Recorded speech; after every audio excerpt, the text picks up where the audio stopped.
Good evening, America. It's May 11th, and this is the Zachrilege cast, one mostly true podcast slash videocast that dares interview atheist, freethinker, humanist individuals who I think are particularly amazing individuals. Thank you to my previous interview with Miss Ashley of No Religion Required. Go back and check that. That's episode number 15. So if I were a person of another type of thinking, I'd call myself blessed for the past few weeks. I got to hang out with some virtual friends who became real friends at a conference a few weeks ago, and lo and behold, some of them either live in Atlanta or visit Atlanta and want to see me again. Go figure. I got to see what all the hype was about when Hugh Mann gave me one of his crush you with love hugs at his abode last weekend. We got to dinner, and that's me and wifey with Hugh, Mr. Hugh, and Bobby and Ashley as we ate a metric ton of pork belly, gnocchi, and amazing pasta sauce. It's really been a fun time, and Bobby took time of his life to actually push me in the direction of making this into a big boy podcast. So if you're listening to this on a device sometime in the near future, thank him. So tonight, we have the lovely, talented, and quite strong on the liver region, Sandi Pants. Sandi is an activist, not just someone who makes fun of religion on social media. If you think that nothing good can come from Facebook, well, Sandi has won tacos because of it. Tacos. She's been on the front lines of the fight in Alabama, and we know what an uphill battle that can be in favor of marriage equality, safe sex, women's ability to make decisions about her own body, and basically anything that involves equality. Tonight, you will hear all about Exodus girls, and if you're not following on Twitter, dang you to heck. Let's conclude this introduction with some words from Sandi. If you think your religion entitles you to restrict the rights of others, you are the negativity I do not need in my life. Sandi, welcome to the Zachrilege cast. Hi. Thank you. Hi. How's it going? Good, good. I think I'm going to remove this hat because it's freaking hot. But it looks so cool. Darn the... Yeah, I totally forgot I was going to get extra hats for Bobby and Ashley. But yes, it's good that we're together. I have beverages to get me through the show. Yes. Wine. Which is very important. I won't keep you on for 6 hours like Jake does. We'll try to keep it relatively short. So what brings us here tonight is Sandi's got a lot of stuff to talk about. So what's like your family kind of background, and is there some religion involved there? Yeah, there's a lot of religion in my family. There's a lot of bigotry, so to speak, although I don't think they see it that way. I think they're the kind of people, there's some people who are racist and they don't realize they're racist. I think that's the way that my family is a lot of times with any kind of equal rights, whether it's, sexism or LGBT equality. Just kind of, they're very closed-minded and they see things from this warped religious lens, and I don't know how that didn't rub off on me because my siblings kind of seem brainwashed by it, but anyway. So how many brothers and sisters and all that? Yeah, yeah, I have 3 siblings who I haven't spoken to in over 2 years since my dad really made the decision. Imagine that, the father thinking that he can make a decision for the whole family. He made the decision that I was no longer a part of the family. And so here I am on my own, on my lonesome. Yeah, I saw you mentioning, it was kind of on Facebook today about the family reaction, how you kind of heard through a third party. So I told my mom I was an atheist right after I got home from ReasonCon. She was like, okay. Now, there hasn't actually been any conversation since then, but at least the accepting part was there and makes me extra thankful. Oh, supporting family, that's good. Right. So what was it? I mean, was it a proclamation? Like, how did it come out when you were officially, whatever it was, shunned? It's not your typical shunning for atheism kind of story. There's a lot that goes into it. I was raised by my dad and my stepmom. And whatever happened when I was about 3 years old that gave my dad full custody of me, I don't know. But he, from a very young age, taught me to lie about about the family situation, that, we don't use the word stepmother, because then you would have to explain that he's been married more than once, and all of these other things would come out of the closet. And so it was, right, that's a bit of an issue. Right. So there's this picture perfect, this is what the perfect family should look like. And so that's what we're going to put on. So, for instance, if it's their anniversary, then it's their, however old I am, it's their 1 year more than that anniversary. And so I won't say I was not allowed to ask about my biological mother. I was just greatly discouraged from asking.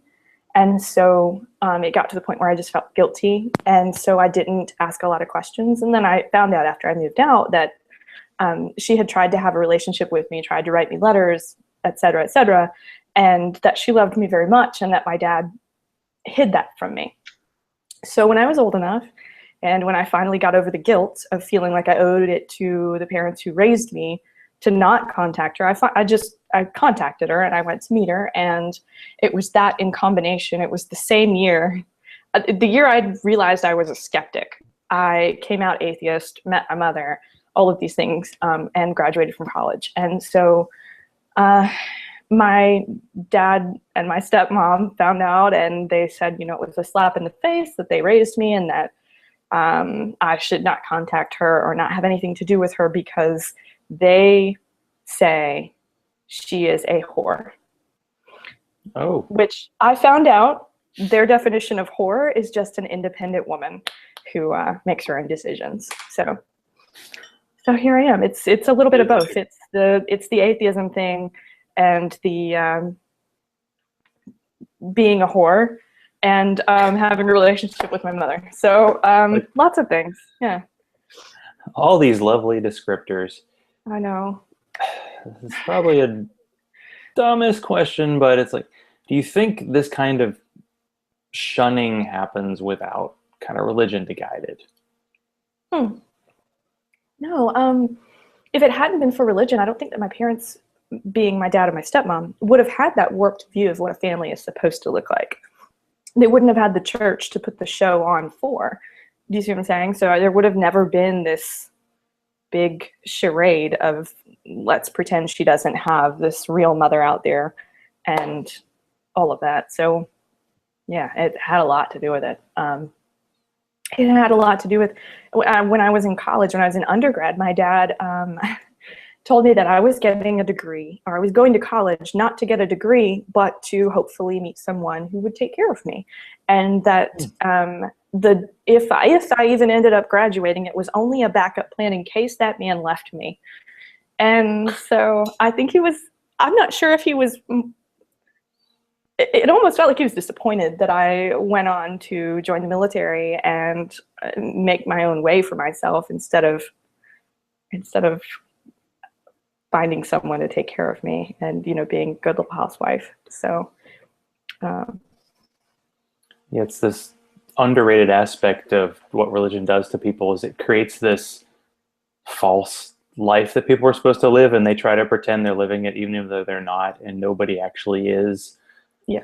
Being this perfect kind of life that, like, people saying, oh, it was great during the 50s. I'm like, well, maybe if you're a white male, and even in that case, it's this strange prism. Yeah, it was great in the 50s when women's only purpose was to fold laundry, make sandwiches, and pop out babies. I know. Sucks, I missed that, right? Yeah, you missed out on so much. And that's another thing, is I think I would have been a huge disappointment to them because I don't want kids. So I don't know. My family still live here in town, here in Alabama, and this is, I think, the second or third time that my dad's decided I'm dead to him. One of my sisters, I know for sure, is on his side.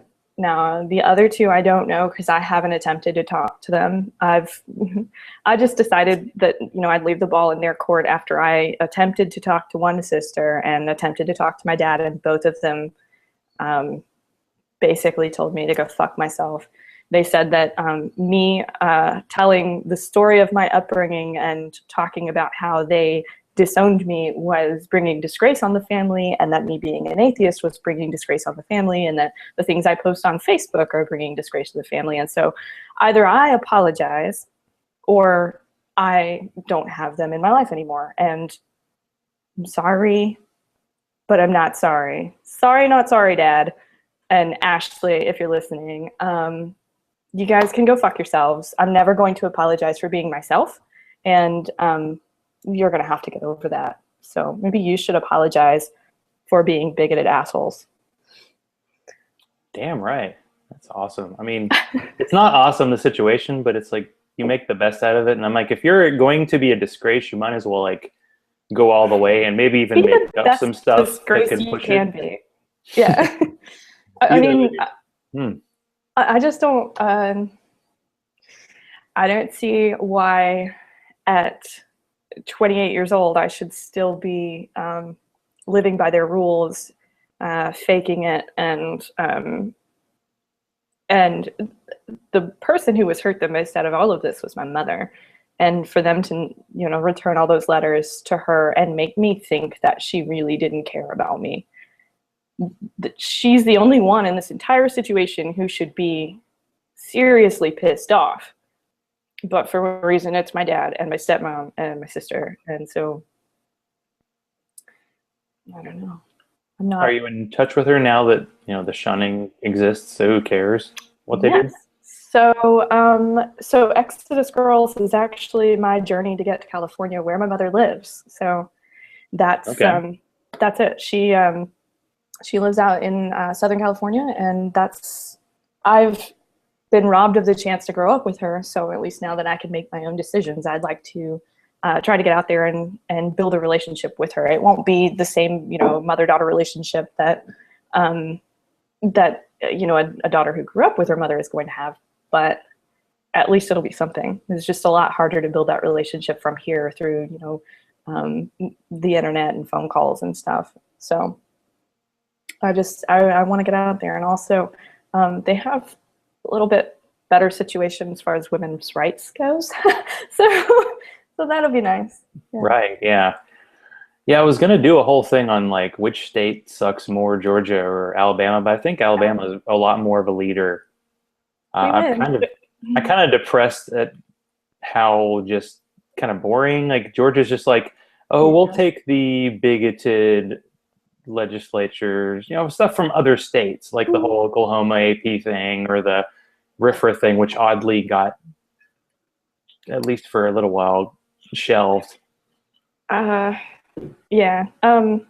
There's so much legislation coming out in Alabama this session. I don't think I've seen a single bill, or maybe I'm just focusing on the wrong ones, but I don't think I've seen anything that really looks like it's 2015 at all. It's like, how can we restrict women's rights? How can we discriminate against all the gays? And oh, they did do that brown shrimp thing. They named a state shrimp or a state shellfish. I saw that, and I'm like, wait, isn't it like 2 verses before kill the gays in Deuteronomy where they say that shrimp are unclean and you can't eat them?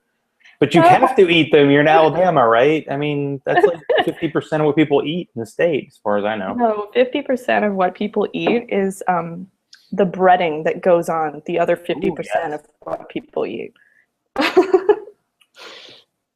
Because you're in Montgomery, right? In the is that the capital?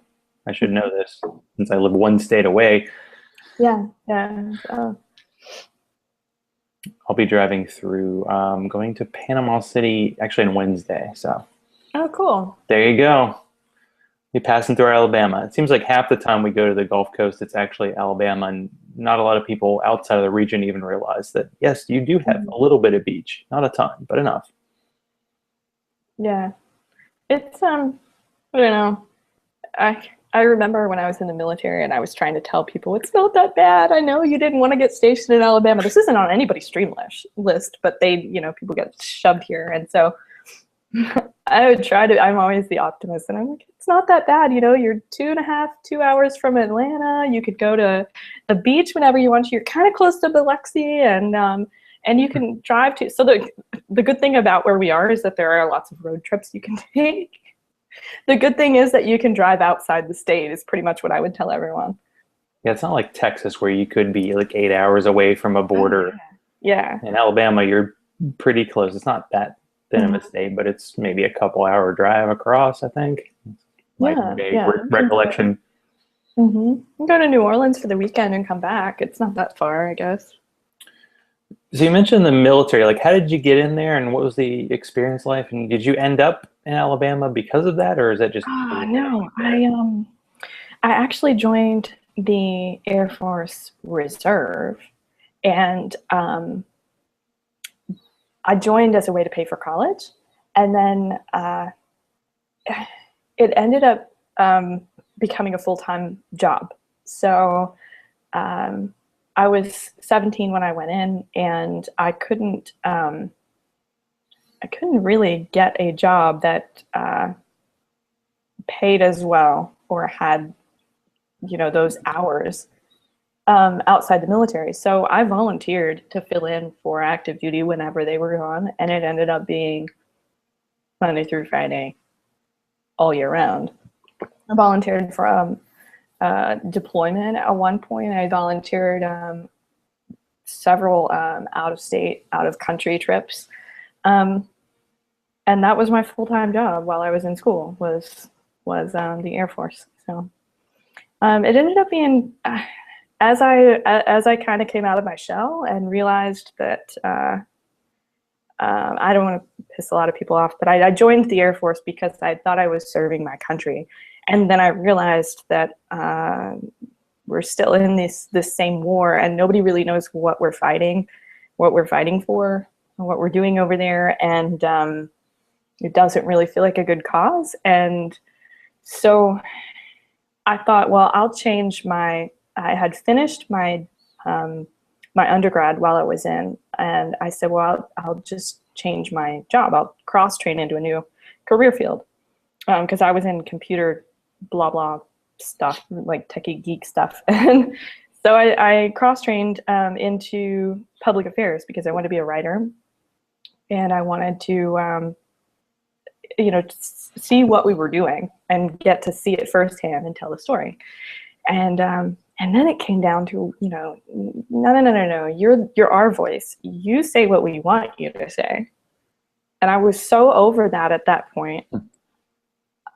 I thought, you know what, I don't want to do this anymore. And so, when my time was up, I got out, and now I'm a happy civilian. So, but it was good because it did pay for my school, and I still have benefits enough left now that I am getting my master's in public administration, which will help me make Exodus Girls a nonprofit that actually helps people. So it all works out, because I feel like out of the people I've interviewed, well, it's probably not half, but like a third of them have been in the military. I'm like, wait, where'd all these atheist military people come here? The military. A lot of people say that traveling opened their minds to, other cultures and things. And I think in a way that's part of what it was, is that traveling and also going to school and reading and learning about different ways of thinking, and seeing that, that there are these other belief systems and worldviews. And I was homeschooled, little known fact, I was homeschooled. Oh. And so I didn't see anything outside of my little bubble and what my parents wanted me to see, which is probably why it took me so long to break out of it. But no, I was from Montgomery, but I traveled on all of these little short trips with the Air Force, and got to see, people who aren't Christians, who aren't from Alabama, and who, single women who don't have kids, who, have sex because it's fun. Like, so it was great. And I know, right? So crazy. So of course I went through my crazy wild phase where, like every very sheltered kid, I think, that I've ever known. All of the people that I was homeschooled with went through at least probably a year, maybe two, where they just went off the rails because they had been boxed in for so long. And when they were finally allowed to make their own decisions, they went absolutely apeshit crazy. I didn't do that. I didn't do drugs or any of that stuff. I drank a little bit. I had a lot of sex. And then I went to school. That was my thing. That was my going crazy, was that I went to school and I took philosophy classes and religion classes, and I learned things, and I read the Bible, and I became an atheist. And it was the best thing I've ever done for myself. So college, it must have been like a total kind of culture shock in a way if you were homeschooled. Kind of. The first college I went to was a private college, and I got expelled because I didn't want to live under their rules. They had different rules for female students and for male students, and so I didn't want to be. Yeah, imagine that. So I didn't want to live under their rules, and so they said, either you do this and you live on campus where we can keep an eye on you, and you would adhere to this curfew and all of these other rules, or you can't come back. And I said, well, fuck you then. And I hung up on the dean. And then I went to a public college, and by then I had made some friends. I had been in the Air Force a little while. I had met people, outside my race, outside my church, and it wasn't that much of a culture shock. The Air Force was the culture shock. I mean, the first thing they do to you I don't know if they still do this, they've changed it, but the first thing they did to us, and just imagine like a 17-year-old fresh out of homeschool high school, okay? And I get there, and there are all these different people from all walks of life, and then this woman walks in and starts screaming at us, and she makes us get naked. She makes us put soap on our heads, and then we're standing there in the middle of this room. We haven't even introduced ourselves to each other. We have no idea who this woman is, and we've got soap on our heads, and we're naked. And she's like, okay, get in the showers, but screaming, and so we run in there. There's only 8 shower heads, and there are about 50 of us. And she's like, you have 1 minute. That was my culture shock, because there were like tits and asses bumping into each other, and I didn't know who any of these people were, and I had never been naked in front of anyone ever, and I was being screamed at. Yeah, so that was my culture shock. Once I got through that, I think everything was okay. So what was the church you were raised in then? Denomination, I guess. Southern Baptist and Pentecostal. We kind of alternated between the two. So there was either the fried chicken and the, people getting baptized and stuff, or there was the people speaking in tongues and jumping up and down kind of thing. So there's like an ongoing theme of people kind of telling you who you are or what to do, and seems universally you were not a big fan. No, not really. Kind of never really fit in with the family that raised me anyway, because I was the redheaded stepchild, and I don't know. I always wanted to ask questions, and that was really never allowed in any of these. I went straight from this really controlling environment with my parents to the Air Force, where you say and do what you're told, and then after that, which I just got out about 2 years ago. So it's just, the past 2 years have been just amazing. I get to wear what I want. I can cut my hair if I want to. I can get a tattoo. I can wear makeup. It's just insane. I can say what I want and do what I want. I can post what I want on Facebook. The tiniest little things are just such big deals to me. Sounds pretty good. So I'm going to take a short stop here to do my one per episode live read. So let's get that going. So if you want a host who's going to give you the skinny on what the religious really think based on their actions, check out Matt the Apostle of In the Name of God podcast. He gives good beer too, but you may never know that because, you know, we have special stuff because we know these podcast people. So you were at the conference, ReasonCon, and sadly, I think I said hi once at like lunch-ish time on Saturday, and I think that was it, sadly. There's so many people. I'm like, I barely saw them because it was such a condensed time.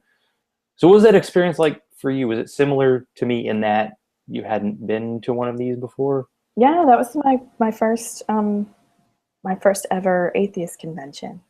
And it was also this cool experience because some people, even before I left, were asking where I was going, and I got to say, I'm going to an atheist convention. And it's like, why are you so whispering? Well, I don't want anyone to light me on fire. You know, this is Alabama. So, but yeah, it was great. It was cool just to be surrounded by all of these people that I had listened to and heard about, and people that I've talked with on Facebook and met on Twitter, and just to be surrounded by people who get it.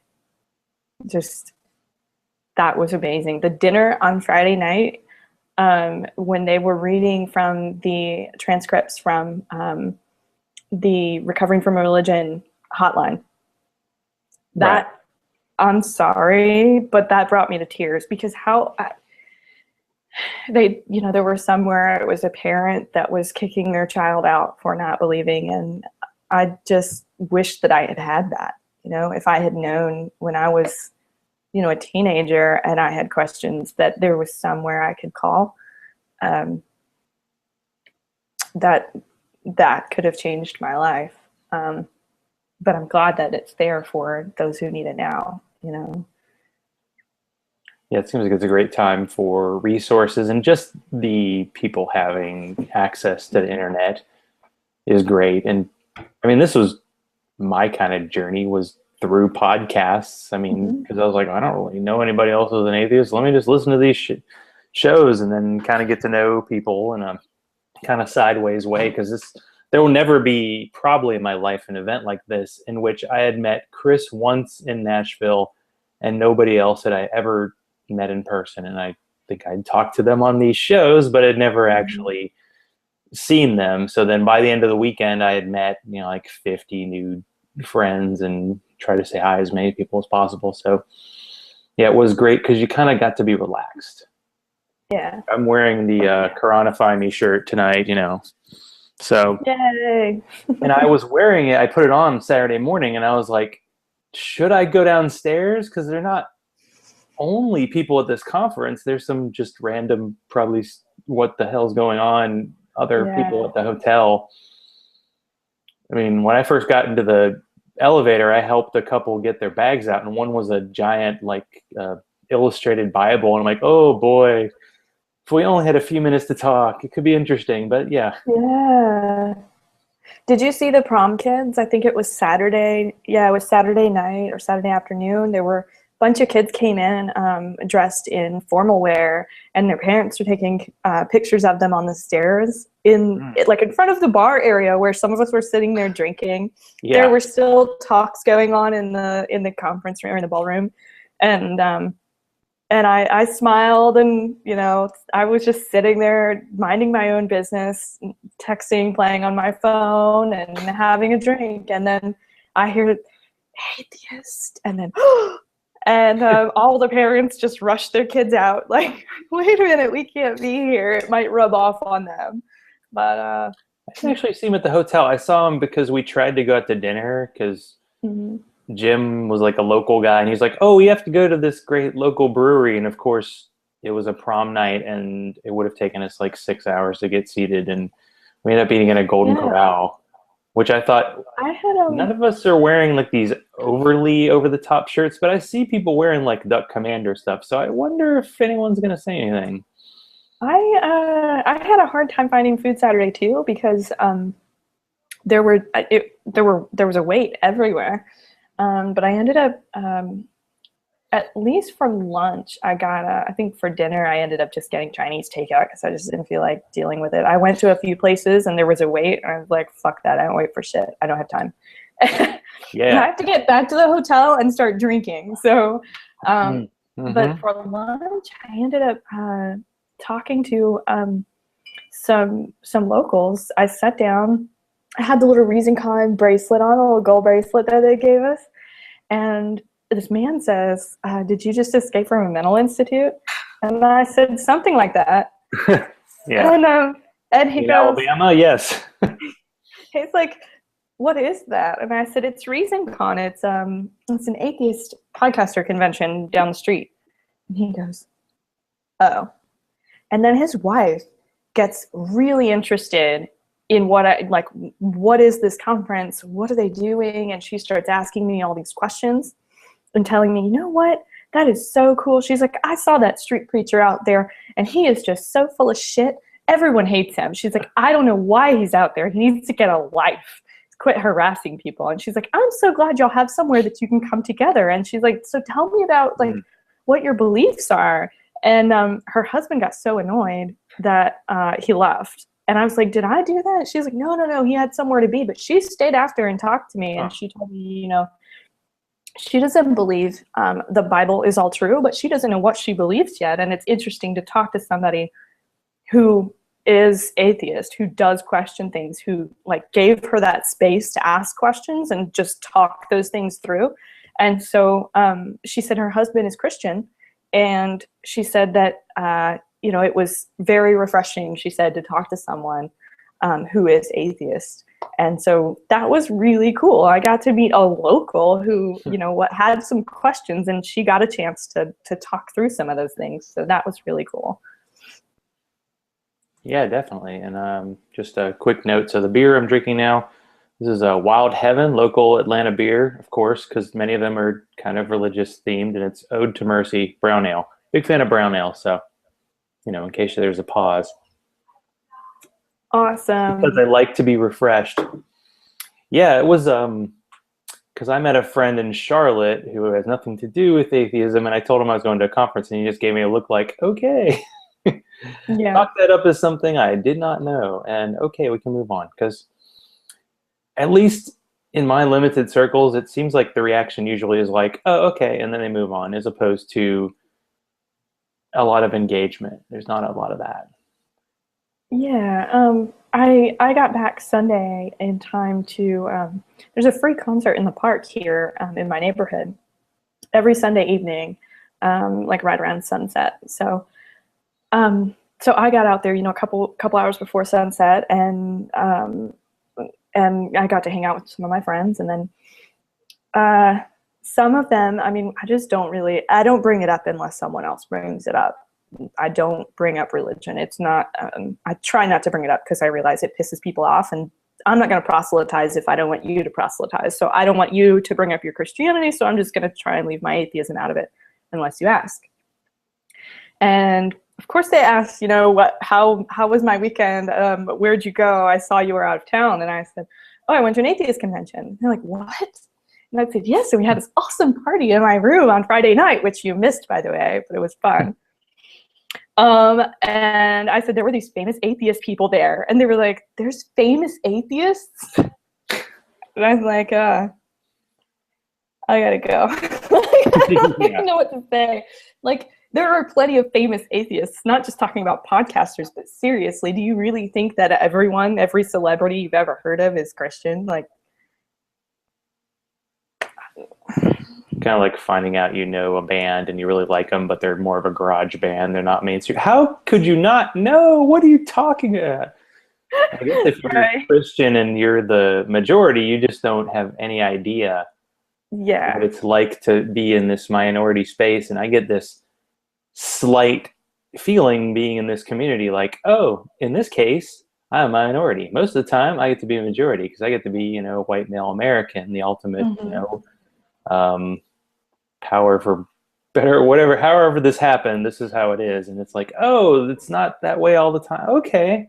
This is what it's like to not, have this kind of unknown privilege that just, okay. Yeah. Yeah. I think a lot of my disgust for religion in general was when I visited a Muslim country when I was in the Air Force. And I toured a mosque, and I met the tour guide. This woman was giving the tour, and I started talking to her, and she said, does anyone have any questions? We were all sitting there on the floor with our little burqa things on, and she said, does anyone have questions? And I said, well, I have to ask this, and please don't feel like you have to answer it, because I don't want to get kicked out of the country. I said, why do we wear this? And she said, it's tradition. And I said, no. I want to know why you wear it. And she said, because it's tradition. And I said, but why do you feel like you should follow that tradition and wear the burqa? And she tried to give us this weird story of she had two women stand up near the front. And she said, if you look at them right now, you can't tell which one's older because their hair is covered. So one of them might have gray hair. And so when you meet someone that they're not judging you by your looks, that they're actually getting to know you. And that's how you know you're going to marry a good man that loves you, because he wouldn't have seen your body. And I have never been more homesick in my life. I hated everything about every religion ever, because I realized in that moment that Christianity doesn't oppress women maybe to that level, but it does take away a lot of women's rights. And it's just so disgusting. I don't think I never even pretended to be a Christian after that. And shortly after I got home was when I started calling myself an atheist. Yeah, there's that. I don't know. There's because my computer's starting to get a little clogged up. You get that kind of color wheel thing where your computer's thinking, and that sometimes happens above people's heads when you ask them questions about their religion that they've probably never thought of before. It's like, sure, you're a Muslim because you're born in this country, but if you're born in Alabama, you'd probably be a Christian. And if you were born in Israel, you'd be Jewish and all that kind of stuff. You were born in India, well, depends on that's where the Catholics caught on, but you'd probably be Hindu. So it is a lot of getting people to just think about what they are. I've had that conversation before, how do you know your God is the one true God? Well, because, blah, blah, blah, the God of Abraham, he's the one true God. Well, how do you know that? Well, my parents taught me. What if your parents had been Muslim, or what if they had been atheist? I mean, eventually you have to ask, do I believe this because I was told to believe it? And if that's the case, do I really even believe it? You can't just decide that you're going to believe something. So yeah, that's one of the points that came up in some shows. Like, you don't really choose what you believe. It's like you either believe it or you don't. Or maybe you don't think about it. You don't choose what you believe. I think it was that Ray Comfort line, "Were you there?" Which I find hilarious because, "Were you there?" applies to pretty much everything that happened in the Bible too. And not even the people who wrote it were there. Right. So you can't, I don't know. That's, it's just the dumbest way to try to explain something away. It's like those people that say, well, you can't see your heart, but you know it's in there. It's in there. And you can't see air, but you're breathing. Well, that's the thing, is I'm breathing. There's evidence for the existence of air, right? Like wind, well, you can actually calculate the speed of wind, and you can actually figure out what the molecules are that make it up. But the God part, not so much. Yeah, they always say that, we don't believe in things we don't see, and that's not true. It's we don't believe in things that we don't see evidence for. We try anyway. Yeah, I don't. Some people do. I don't. So I'm going to do one. This is going to be the out of context question of the week, sponsored by David Smalley of the Dogma Debate Radio Show. In episode 250 of the Imaginary Friends podcast, You said that America is a Christian nation. Defend yourself. What's that all about? Hello, that was sarcasm. I know that, but not everybody else knows that. America's not a Christian nation. It's a nation founded on separation of church and state, freedom of religion, freedom from religion. So if you think it's a Christian nation, I'm sorry that you're going to be really disappointed. Yeah, I may say this a lot, but where in Christianity is democracy? Where in Christianity is equal rights and whatever equal rights were in the 18th century? A little different than we think they are now, but like there were kings. Jesus was supposed to be a king, although he was the worst king ever. He never ruled anybody. So yeah, I don't quite understand that America trying to get away from very religious Europe. Christian? Why would you? Yeah, that doesn't make sense. And a lot of Christians who say that, they agree that it's so awful that that Islam rules some countries, but they don't think it would be awful if Christianity were to rule America. So it's not really jiving for me. I don't know what, I mean, not that I thought that they all had functioning brains to begin with, but I mean, my dad, and he Googles my name all the time. I know he's going to hear this. He's probably going to sue me, but he used to say, if I would do something out of line, he would say, if this were the Bible days, I could chop your head off for this. And I was like, well, it's a good fucking thing. It's not the Bible days. Like, really? Yeah. Why would you even think that? Kind of like an honor killing type thing. Yeah, there's last week's episode of Atheist Nomads, Dustin recorded. You may have been in a similar event in Alabama, but it was like the National Day of Reason. And there were a bunch of speakers at the State House in Idaho, and one of them was Richard Carrier, and he talked about how basically Sharia law means revealed law from God. So a lot of what Muslim Sharia law is actually echoed in Christianity. So if you are in favor of this prayer and, God ruled country, then you basically are in favor of Sharia law, whatever you want to call it. That's what it is. You just are jealous that maybe Islam's like 500 years behind Christianity, so they kind of take it more literally. Yeah, that's the thing, is the people who take their religious texts literally are always the extremists. And then the others are just the cherry pickers. They're okay. And we're normal, I mean, that's crazy talk. Well, it's in your fucking book, dude. It's in your book. So if you're going to base your life, if this is your religion, then your life is based on this book. And therefore, if you're leaving out those parts, actually that extremist person over there is the one who's doing your religion right. So what do you think that says about your religion? Like, that you have to pick pieces out of it to make it okay. Yeah, it's like the Westboro Baptist Church. I'm like, these people, I don't know how literal they are. They seem pretty literal. It's like, well, they're living by the book. They are, yeah. It shows you what's in there. I mean, that's, you were talking about that street preacher. That was a weird angle about him, because I listened to the No Religion Required episode where Bobby talked to the guy, and after he talked to the guy for a while, he asked him about a couple of Bible verses, and the guy's like, "That's not in there," and it was.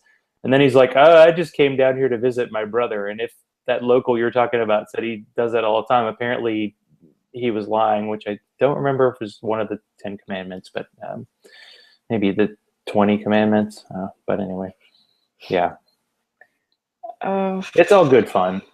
Whatever. Yeah, we have an annoying street preacher here. I don't know if you saw. I was trying to find him. Yeah. Saturday. So what's what makes one decide I want to talk to a street preacher? I want to find that guy. That mother. No, I'm just kidding. I like to say father fucker. That's like my thing, because fuck gender roles. Like, it's just as bad anyway, right? Honor thy mother and father, right there. Exactly. No, he hangs outside the abortion clinic here in town all the time and harasses the women who go in. He takes pictures of them. He posts them on his YouTube. He takes video of them and posts them on YouTube, and photos on Facebook and Twitter, and harasses them, tells them they're going to hell. He called me a wicked agent of death and some other stupid things. And so I decided that if I ever knew where he was going to be on any given day, I would go out there and counter him, because when I escort at the women's clinic, but we have a non-engagement policy where we don't talk to them because it just creates more tension for the patients. So we just try to stay in between the patient and the street harasser and get them inside safely. But he pisses me off so much that I thought I wanted to go find him, and I'm going to find him. He posts too much of what he's going to do ahead of time on his Twitter and stuff. It just so happened that I guess he was sick on Saturday, because God's plan or something. God's plan was for him to not have to talk to a heathen Saturday. So anyway, so no, I'm going to find him. I'm going to find him. I'm going to fucking talk to him, because that conversation needs to happen. Like, he needs to see like what it feels like to have someone come to where you're going to be. You know, he says it's not harassment, but like, you're coming to the clinic, you're coming somewhere that you know that these women are going to be, and you're screaming at them and you're taking their picture. And that's, I don't know what part of that is not harassment, but I don't know. He really bugs me, and I don't think he's ever been confronted, and I think he needs to be. So. Yeah, that was one line from that street preacher. Was like, well, we don't go to your church and like protest. But you're protesting at the fucking convention, so you did come to our church. Well, I mean, they like what Bobby was saying, like, we don't go to Bobby at the end. Okay, like, at the end of it, it was like, well, have a good time going back to your church, and hopefully nobody protests at your church, or comes to your event that is just for people. I will. I'm sorry. I'll stoop to that level. I know it's wrong, but But I think a little reversal might be. It's to let somebody know. Yeah. It's not. I'm not getting violent. I'm not a violent person, so I'm countering words with words, which I think is perfectly fine. And if he can come to the clinic and hold up "babies are murdered here" signs and all that bullshit, then I should be able to go to his church and hold up "children are indoctrinated here" signs. So yeah, I don't see what the difference is. If he can stand outside, downtown where people are drinking and yell at them and tell them that they're sinners and they're going to hell, then I should be able to stand right there in his face and tell him that he's being hateful and mean and discriminatory, and that he needs to go home. He's doing that. Thank you. For being actually hosting in a place like that. You're getting in the field of fire, hopefully not literally, but I just think that's awesome. So here's the cool you do it.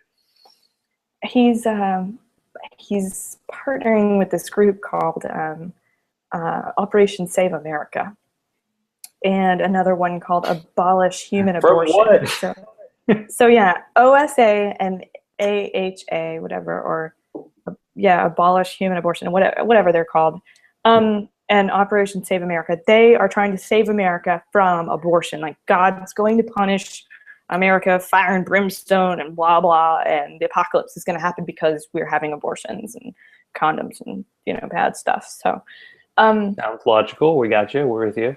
But those are both very violent groups, and some of their members are also KKK members, and they are coming here. Their national convention is here in my hometown in July. Oh, so they get a convention too. Is there a flag you can fly that's like the Christian flag? No. So they're coming here and they're targeting our abortion clinic. So, if anybody is watching this and wants to help, we need as many people as we can get out here to. When is that going to be? It's this summer, right? July 17th, I believe, is the first day, but they'll be here for a whole fucking week, and they're partnering with Roy Moore, of all fucking people, because he's like their saint or whatever. Impartial government. Yeah. So anyway, perfectly impartial. Yeah, but if you want to know anything about that, you can go on their website, and they are brilliant enough that they have posted all the details at operationsaveamerica.org or com or whatever the fuck it is. And I'll be tweeting about it at hashtag OSA holes. So Perfect. yeah, so it should be fun. Hopefully nobody gets hurt. If it is, it'll probably be one of us because we're not coming into it from a violent perspective. We're just trying to protect our clinics. So Exactly. So I want to know if we can get the story behind the awesome tattoo you have on your shoulder. oh, the tattoo. This one? And we can actually see it. Yeah. This one? Okay, so it's a birdcage thing, and there are, birds flying away, but there are also a couple of birds that are still kind of hanging around the cage. It's kind of the door's open on the cage. You can stay or go, and some people choose to stay near their cage. Some people choose to keep their minds caged, and I am not that person. I've been through a lot, and I've made it through. So it's my exodus thing, I guess, is I'm getting out. I have freed my mind, and now I'm actually trying to free myself from the situation.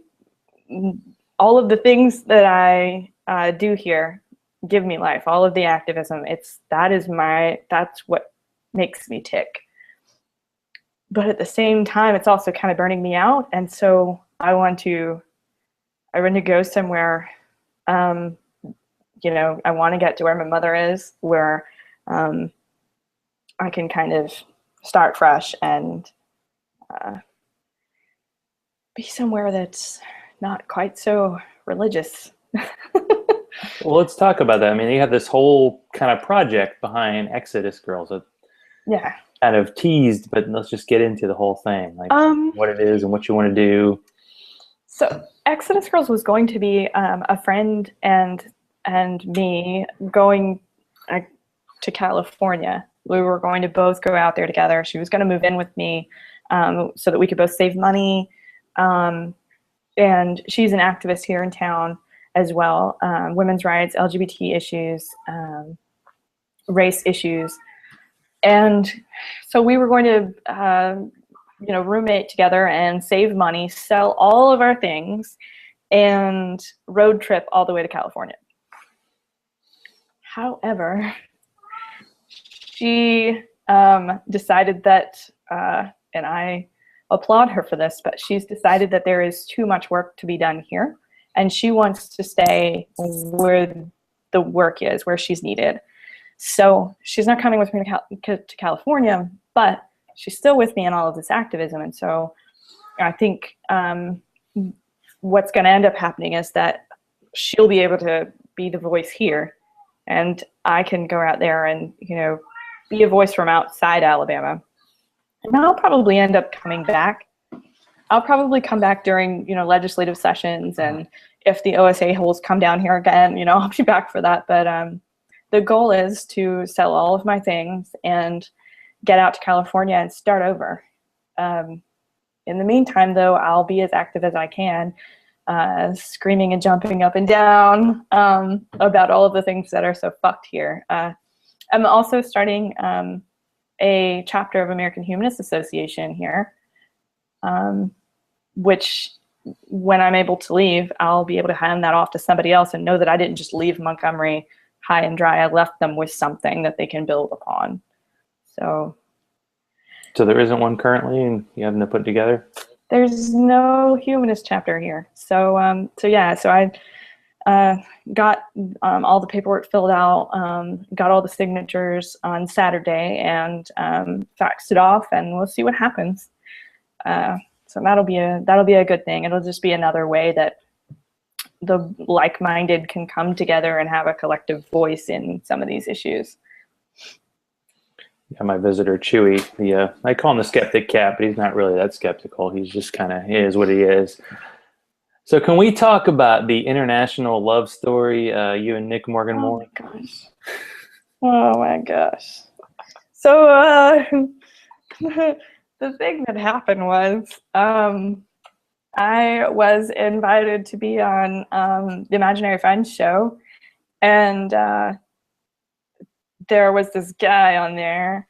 I don't know. He sounded sexy. I couldn't see him, but so we started talking on Twitter and Facebook, and then one day I just was like, do you want to Skype? Like, can we just talk? Do you want to just talk? And so we started Skyping, and we talk probably like once or twice a day now, normally twice a day. And I don't know what's going to happen. And he's coming here. I know he's coming here, and then we'll figure it out. Maybe he'll be an Exodus girl too, and he can road trip with me to California. An Exodus guy. I do love that connection. No, he's going to be my wife. So okay. Yeah. So because get the terms right. I want to be the husband. That's something we agree on. Is that a little gender bending? It's fine. So yeah. So podcasting, it's kind of I don't know if I know anybody that ever met their significant other on a podcast. Well, there's a connection that I noticed early on, that there are a few shows out of Australia, and there's some Canadians, and there's some British in the kind of skeptic community. So it is cool, because I was on, I think you may have actually been on the one, I was on the Imaginary Friends a couple months ago. I think you were like a last minute replacement. We lost somebody. So it all worked out. Yeah. That's where we found out America's a Christian nation, and so is Australia, right? You got something in common. Yeah. It's glorious. Yeah. So, I tried to get Paul to come up with some embarrassing stuff about you, but all he said was he wanted to know about a Jesus pickle. So whatever that is. Well, we did this episode on this podcast that it's dead and we're going to let it be dead. That we did an episode called Jesus Pickles and Butt Cancer. Okay, that's a good theme. I feel like you could have a lot of stories. We were drinking and recording, and he said something. He had found some article about how to make flaming hot or red hot Jesus red pickles, Jesus pickles. And it was something along the lines of like hot sauce and red Kool-Aid in a pickle jar with the pickles and the pickle juice. And in the photo, they had taken the pickle and they had sliced it long ways, and it was all like, like a thing should not be sliced that way. Things should not be sliced. You can't unsee. I don't know. I've had some other kinds of thoughts about cucumbers, and that was just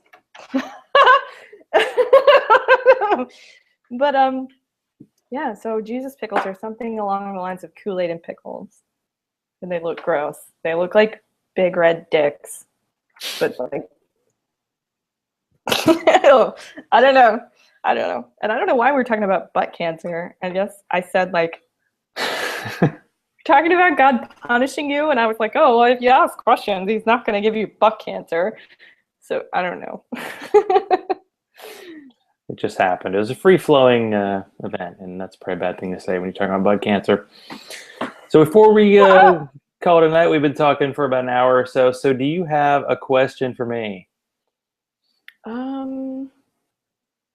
Let's see. I have a question about your butt. Oh boy. There's been a lot of talk about your butt since ReasonCon. And some of us would like to know, what is your secret? What is my secret? Ice cream and beer. I think those are the two secrets. But, it's kind of what they say, a God-given thing. Yeah, Chris, of all people, had a natural obsession. I don't know if I avoided him on purpose the rest of the weekend after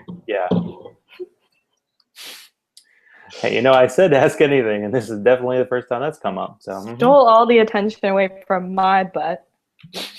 Well, my answer is cornbread. That's my secret. Cornbread.